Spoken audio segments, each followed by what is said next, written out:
I'm third generation on the farm. My grandfather bought it in, I think, 1970, around there.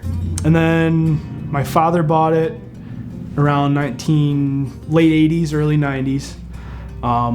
And around that transition, and when my grandfather owned it, is kind of when they really focused on just doing the apples. And then they bought an apple press 1990, around there, and we just kept planting apple trees year after year. I got into cider making mostly because Luigi, the guy in that picture, was always having bottles around the farm, always had bottles in the house fermenting as I was growing up.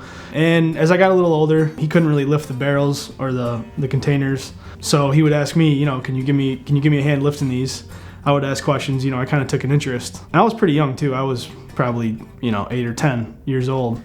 Well, the three things you're looking for with hard cider, in general, the things you can kind of control are acids, tannins, and sugars.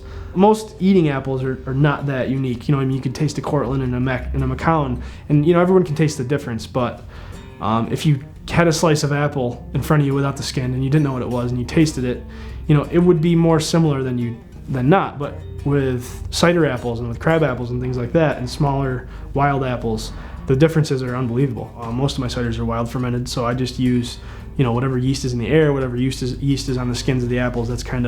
That's what ferments my ciders. And I've actually found that it's fairly consistent. 50% of the people that come in here, they have that classic story about, my grandfather always had a couple barrels bubbling away in the cellar, and one was always vinegar and one was, hard cider. And they all made it a little different. The classic thing was raisins, some type of sugar, usually brown sugar. So apples actually came here from settlers, and people, they say Johnny Appleseed or John Chapman. The truth of that, no one really knows, but he spread seeds all over, and when people were settling these East Coast areas, they were trees that were both for eating, mostly for storing though, because there was no refrigeration. So people were either cooking and making hard cider. So I think that the origin of apples in this area, and then further towards inland, was hard cider.